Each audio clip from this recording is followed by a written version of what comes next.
Selanjutnya, kita akan masuk ke chapter 3, yaitu Demand, Supply, and Market Equilibrium. Pada chapter 3 ini, kita akan membahas tentang perusahaan, rumah tangga, pasar input, pasar output, demand, supply, and market equilibrium. Pertama-tama, kita harus tahu dulu nih, apa itu perusahaan, wirausahawan, dan rumah tangga. Jadi, perusahaan adalah suatu organisasi yang mengubah sumber daya atau input menjadi suatu produk atau output. Perusahaan adalah unit produksi utama dalam perekonomian. Selanjutnya ada wirausahawan. Wirausahawan adalah seseorang yang mengorganisasikan, mengelola, menanggung risiko suatu perusahaan, menggunakan ide baru atau produk baru, sehingga membuat bisnisnya menjadi sukses. Dan rumah tangga adalah unit pengonsumsi dalam suatu perekonomian. Kemudian kita akan membahas tentang pasar input dan pasar output. Yang pertama ada pasar output atau pasar produk, yaitu pasar di mana barang dan jasa diperjualbelikan. Kemudian ada pasar input atau pasar faktor produksi, yaitu pasar di mana sumber daya yang digunakan untuk membuat produk dipertukarkan. Selanjutnya, kita akan membahas tentang circular flow atau aliran melingkar. Jadi, circular flow menggambarkan aktivitas ekonomi pada perekonomian paling sederhana, yaitu antara household dan firm. Ketika kita akan membuka suatu bisnis, pastikan kita butuh tenaga kerja, butuh modal, dan butuh lahan untuk membuka bisnis tersebut. Nah, faktor produksi itu bisa didapatkan dari household. Jadi, household itu menyuplai faktor produksi tersebut kepada firm. Nah, feedback-nya dari firm itu melakukan payment atau pembayaran kepada household atas faktor produksi yang telah disuplai. Pembayaran ini bisa berupa wage, interest, atau rent. Kemudian, di pasar output-nya atau pasar produknya, itu firm yang sudah mengelola input produksi itu menjadi suatu output, itu menyuplai barang dan jasa kepada household. Feedback-nya dari household itu berupa pembayaran atas konsumsi barang dan jasa tersebut. Kemudian ada labor market atau pasar tenaga kerja, yaitu pasar di mana rumah tangga menawarkan pekerjaan untuk mendapatkan upah dari perusahaan yang meminta tenaga kerja. Kemudian ada capital market atau pasar modal, yaitu pasar di mana rumah tangga menawarkan tabungan mereka untuk mendapatkan bunga atau klaim laba di masa depan kepada perusahaan yang memerlukan dana untuk membeli barang modal. Kemudian ada land market atau pasar tanah, yaitu pasar di mana rumah tangga menawarkan tanah atau properti real lainnya untuk menukarkannya dengan penghasilan sewa. Dan yang terakhir ada factor of production atau faktor produksi, yaitu input dalam proses produksi. Contohnya tadi seperti tenaga kerja, tanah, dan modal. Itu adalah 3 faktor utama produksi. Demand in product or output market atau permintaan dalam pasar produk atau output. Nah, jadi keputusan suatu rumah tangga dalam mengkonsumsi barang itu dipengaruhi oleh beberapa faktor berikut. Yang pertama, harga produk yang bersangkutan. Yang kedua, pendapatan yang tersedia bagi rumah tangga. Yang ketiga, jumlah akumulasi kekayaan rumah tangga. Yang keempat, harga produk lain yang tersedia bagi rumah tangga tersebut. Yang kelima, selera dan preferensi. Dan yang keenam, ekspektasi rumah tangga itu tentang masa depan, kekayaan, dan harga di masa yang akan mendatang. Selanjutnya, quantity demanded atau kuantitas yang diminta.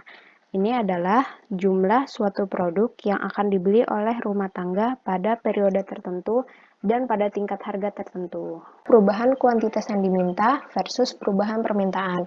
Nah, jadi hubungan terpenting dalam pasar individual yaitu hubungan antara harga dan kuantitas yang diminta.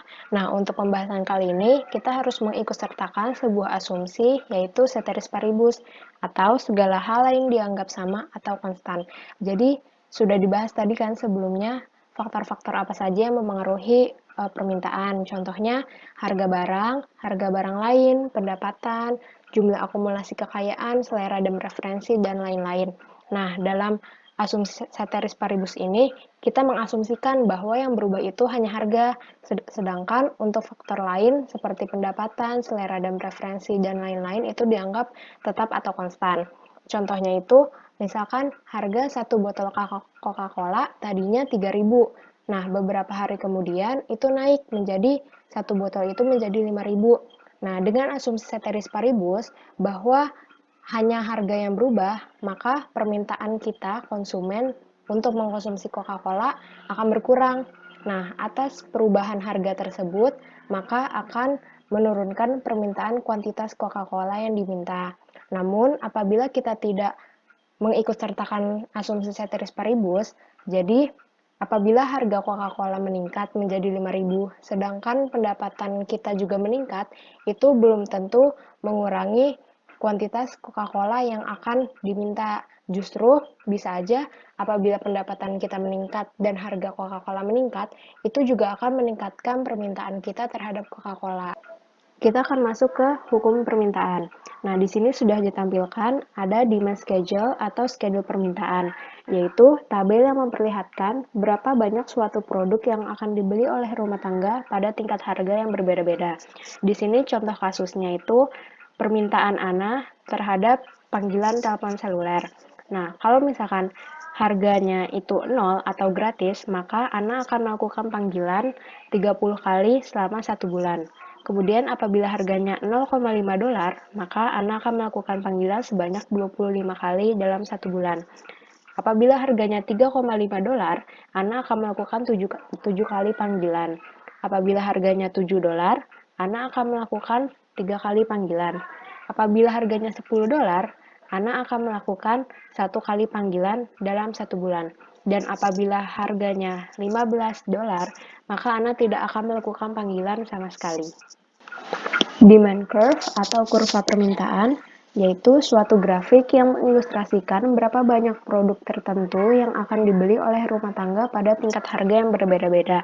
Seperti contoh kasus Ana tadi, pada saat harganya $15, Ana tidak akan melakukan sama sekali panggilan. Apabila harganya $10, maka Ana akan melakukan 1 kali panggilan. Apabila harganya $7, Ana akan melakukan 3 kali panggilan. Apabila harganya $3,5, Ana akan melakukan 7 kali panggilan. Apabila harganya $0,5, Ana akan melakukan 25 kali panggilan. Dan apabila harganya 0 atau gratis, maka Ana akan melakukan 30 panggilan dalam 1 bulan. Nah, kenapa sih bentuk dari kurva permintaan itu downward sloping atau menurun ke bawah? Jadi, ini ada hubungannya dengan hukum permintaan, yaitu karena adanya hubungan negatif antara harga dan kuantitas yang diminta. Apabila harga naik, maka kuantitas yang diminta akan menurun. Dan sebaliknya, apabila harga turun, maka kuantitas yang diminta akan naik.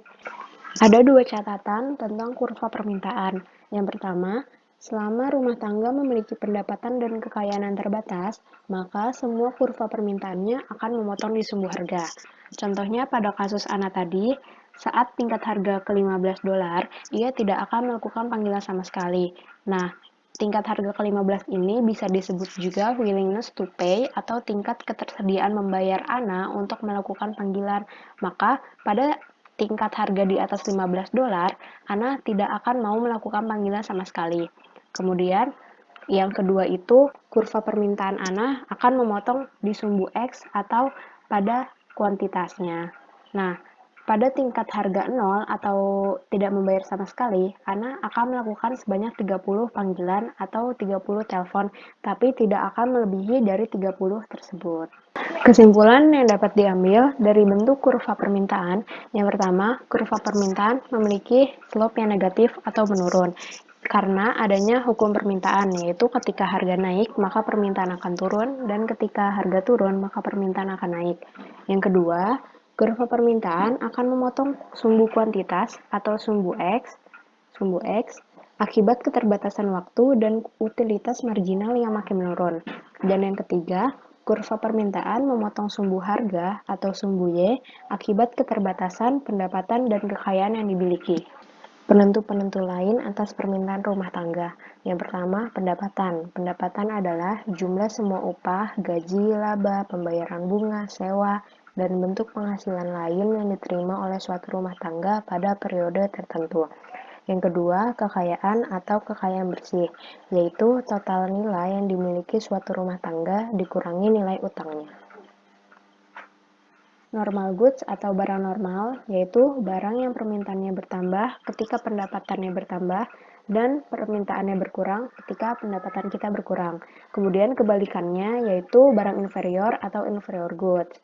Barang yang permintaannya menurun ketika pendapatan kita bertambah dan permintaannya bertambah ketika pendapatan kita menurun. Nah, selanjutnya ada harga dari barang lain.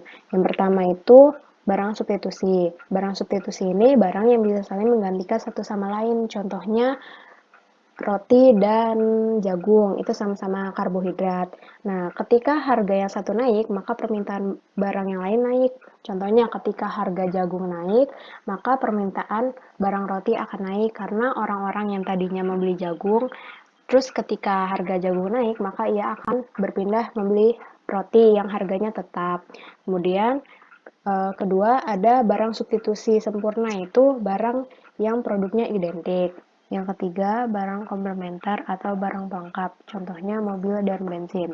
Saat penurunan dalam harga yang satu menyebabkan peningkatan dalam permintaan yang lain. Nah, saat harga mobil turun, maka akan menyebabkan peningkatan permintaan barang bensin. Selanjutnya, selera dan preferensi. Nah, selera dan preferensi setiap orang ini berbeda-beda. Contohnya pada masa pandemi sekarang itu sudah banyak orang yang suka untuk olahraga sepeda. Nah, otomatis permintaan akan sepeda meningkat. Nah, namun ada juga orang yang preferensinya itu olahraganya jogging atau gym dan yang lain-lain. Kemudian yang terakhir, ekspektasi. Ekspektasi orang tentang masa depan. Contohnya harga BBM akan naik besok pada jam 12 malam. Nah, otomatis sebelum jam 12 malam, permintaan akan BBM itu pasti sangat meningkat karena orang-orang akan menyetok BBM sebelum harganya naik.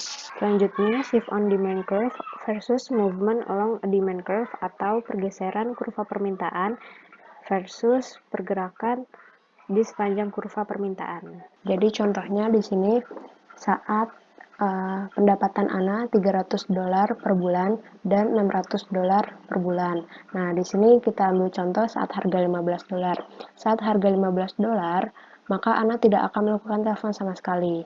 Namun, apabila pendapatan Ana berubah menjadi $600 per bulan, Ana akan melakukan 2 kali telepon.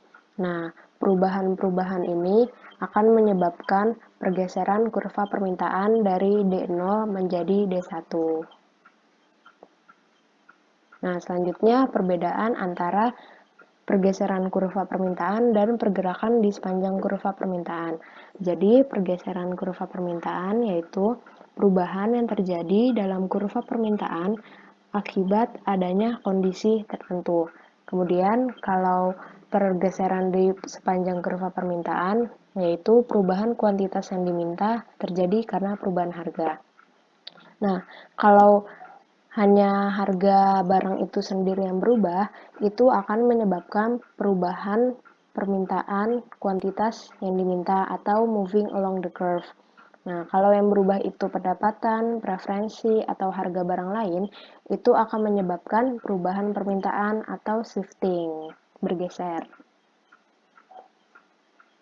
Nah, ini ada beberapa contohnya. Yang pertama, apabila pendapatan kita naik. Nah, kalau pendapatan kita naik, seperti yang sudah dijelaskan tadi, maka demand atau permintaan untuk barang inferior akan bergeser ke kiri karena sesuai dengan sifat barang inferior, yaitu ketika pendapatan naik, maka permintaan barang tersebut akan berkurang, maka akan bergeser ke kiri. Nah, untuk permintaan barang normal, itu akan bergeser ke kanan. Yang B, apabila harga hamburger naik, apa yang akan terjadi? Nah, untuk kuantitas hamburger itu akan menurun karena contohnya pada harga awal itu $1,49, kemudian naik menjadi $3,09. Nah, maka dengan naiknya harga hamburger, permintaan akan hamburger itu menurun.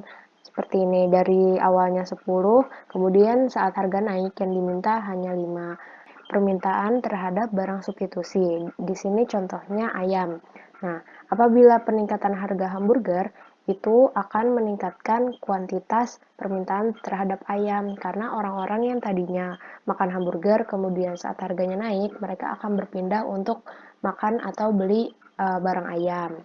Kemudian permintaan untuk barang komplement. Di sini kasusnya saus tomat. Nah, saat peningkatan harga hamburger, maka akan menurunkan permintaan terhadap saus tomat itu sendiri. Kemudian, dari permintaan rumah tangga ke permintaan pasar. Nah, permintaan pasar itu adalah jumlah semua kuantitas barang atau jasa yang diminta per periode oleh semua rumah tangga yang membeli barang atau jasa tersebut di pasar. Di sini sudah ada data permintaan rumah tangga A, rumah tangga B, dan rumah tangga C. Nah, saat harganya $1,5, maka rumah tangga akan meminta 8 pon kopi per bulannya. Rumah tangga B akan meminta 3 pon kopi, dan rumah tangga C akan meminta 9 pon kopi. Saat harga $3,5, rumah tangga A akan meminta 4 pon kopi, rumah tangga B tidak meminta sama sekali atau 0, dan rumah tangga C akan meminta 4 pon kopi. Dan untuk membentuk kurva permintaan pasar dari rumah tangga A, rumah tangga B, dan rumah tangga C itu tinggal ditambah sesuai dengan tingkat harganya. Nah, saat tingkat harga $1,5, maka rumah tangga A sebanyak 8, rumah tangga B sebanyak 3, rumah tangga C sebanyak 9, maka totalnya 20. Dan saat tingkat harga $3,5, maka kurva permintaan pasarnya itu akan mencapai di kuantitas 8. Jadi perusahaan yang sukses itu akan membuat laba karena mereka berhasil untuk menjual produknya di atas harga biaya mereka untuk produksinya. Nah, jadi laba itu adalah selisih antara penerimaan dan biaya, atau biasanya laba itu dilambangkan dengan P. Jadi P sama dengan total revenue dikurang total cost. Kemudian ada quantity supply atau kuantitas yang ditawarkan, yaitu jumlah produk tertentu yang akan ditawarkan oleh suatu perusahaan untuk dijual pada tingkat harga dan periode tertentu. Selanjutnya, supply schedule atau schedule penawaran, yaitu tabel memperlihatkan berapa banyak produk yang ditawarkan oleh produsen pada saat tingkat harga yang berbeda-beda. Contohnya ini pada supply schedule untuk kedelai. Nah, saat tingkat harga $1,5, perusahaan tidak akan menyuplai sama sekali atau nol. Sedangkan pada saat tingkat harga $5, maka perusahaan akan menyuplai atau menawarkan sebanyak 45.000 tong. Law of supply atau hukum penawaran memiliki hubungan yang positif antara harga dan kuantitas yang ditawarkan. Saat harga naik, maka kuantitas yang ditawarkan akan meningkat, dan saat harga turun, maka kuantitas yang ditawarkan akan menurun. Kemudian ada supply curve atau kurva penawaran, yaitu grafik yang menggambarkan berapa banyak produk yang dapat dijual oleh produsen pada tingkat harga yang berbeda-beda. Faktor lain atas penawaran. Yang pertama, biaya produksi. Nah, agar perusahaan bisa mencetak laba, maka penerimaan harus melebihi biaya produksinya. Kemudian, harga produk yang berkaitan. Nah, perusahaan ini sering bereaksi pada perubahan harga produk terkait. Contohnya, yang tadi kedelai.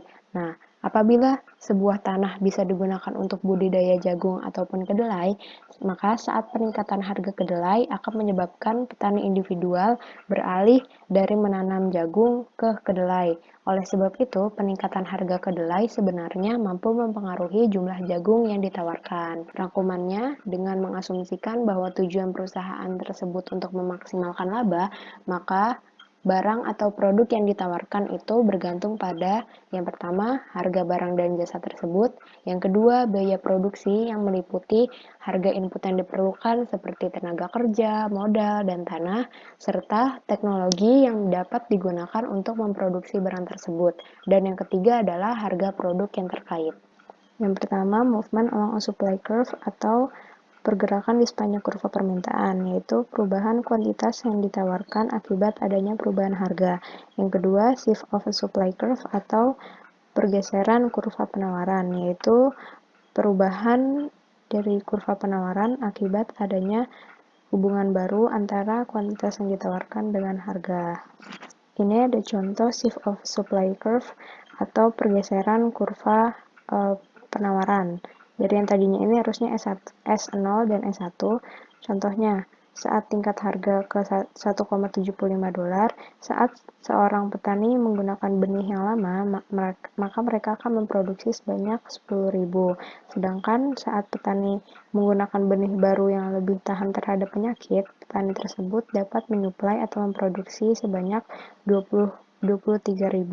Nah, maka dari yang awalnya dari S0 saat petani menggunakan benih lama, kemudian berubah menjadi S1 saat petani menggunakan benih yang baru yang lebih tahan terhadap penyakit. Apabila terjadi perubahan harga barang atau jasa itu sendiri, itu akan menyebabkan perubahan kuantitas yang ditawarkan dan akan menyebabkan movement along a supply curve atau pergerakan sepanjang kurva.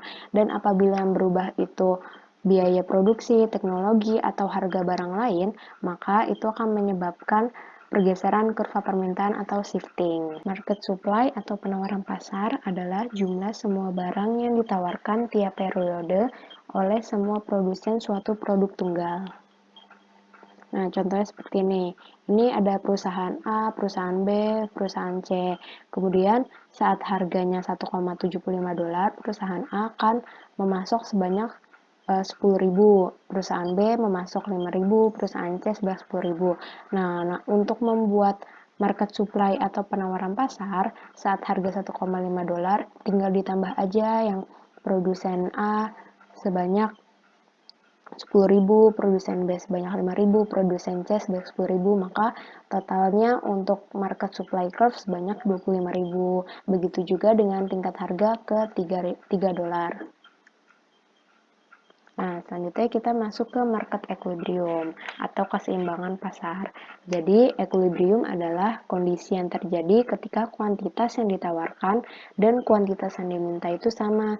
Nah, pada keseimbangan ini tidak ada kecenderungan harga untuk berubah. Nah, beberapa kondisi di equilibrium pasar. Yang pertama, excess demand atau permintaan berlebih. Jadi, permintaan berlebih itu adalah kondisi yang terjadi ketika kuantitas yang diminta melebihi kuantitas yang ditawarkan pada harga saat ini. Contohnya, apabila kita melakukan sebuah lelang, maka menawar pada saat sebuah pelelangan dimulai dengan permintaan yang berlebih karena untuk satu barang namun banyak permintaan dari orang-orang yang ingin membelinya. Nah, dan akan berakhir ketika kuantitas yang diminta dan kuantitas yang ditawarkan itu sama atau merujuk ke satu harga. Saat tingkat harga 1,75 dolar, konsumen akan meminta kedelai sebanyak 50.000 tong. Namun, produsen hanya bisa menawarkan sebanyak 25.000 tong. Nah, apabila kuantitas yang diminta itu lebih besar daripada kuantitas yang ditawarkan, maka harga akan cenderung naik. Dari yang tadinya 1,75 dolar akan naik menjadi 2,5 dolar. Nah, jadi kuantitasnya itu menjadi 35.000. Kemudian titik ini itu menjadi equilibrium point atau titik keseimbangan. Selanjutnya masuk ke excess supply atau surplus. Jadi penawaran berlebih atau surplus itu terjadi saat kondisi ketika kuantitas yang ditawarkan melebihi kuantitas yang diminta pada tingkat harga tertentu.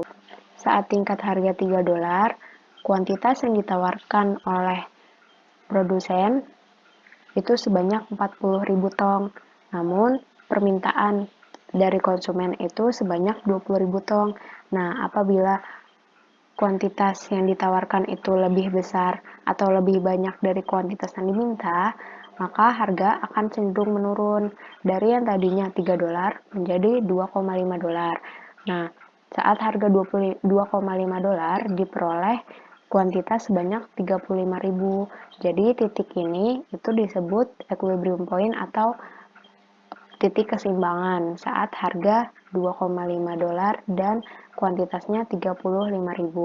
Selanjutnya, change in equilibrium atau perubahan equilibrium. Ketika supply atau demand curve bergeser, maka akan menyebabkan perubahan harga keseimbangan dan kuantitas keseimbangan. Contohnya, Amerika Selatan merupakan salah satu negara produsen kopi. Nah, awalnya di titik ini, saat demand and supply itu berpotongan, Ini adalah titik equilibrium dengan harga equilibrium 1,2 dolar dan kuantitas equilibrium 13,2 miliar pound kopi per tahun. Nah, kemudian terjadi sebuah bencana alam yaitu kebekuan. Nah, saat terjadi kebekuan ini, produsen hanya bisa memproduksi sebanyak 6,6 miliar pound per tahun. Akibat kebekuan tadi, supply curve bergeser ke kiri dari S0 menjadi S1 dan menyebabkan sebuah harga keseimbangan baru dan kuantitas keseimbangan baru. Pada harga keseimbangan baru 2,4 dolar dan kuantitas keseimbangan baru 9,9 miliar pound kopi per tahun. Beberapa contoh pergeseran kurva permintaan dan penawaran. Yang A, pergeseran kurva permintaan. Nomor 1, peningkatan pendapatan dengan X adalah barang normal. Nah, maka yang akan bergeser itu kurva demand atau kurva permintaan bergeser ke kanan dari D0 menjadi D1.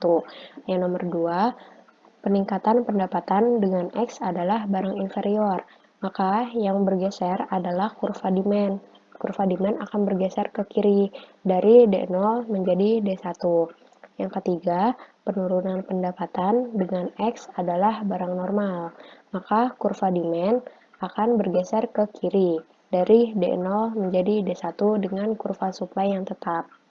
Yang nomor 4, penurunan pendapatan dengan X adalah barang inferior, maka yang akan bergeser itu kurva demand dari D0 menjadi D1 dan bergeser ke arah kanan. Nomor 5, peningkatan harga barang substitusi X.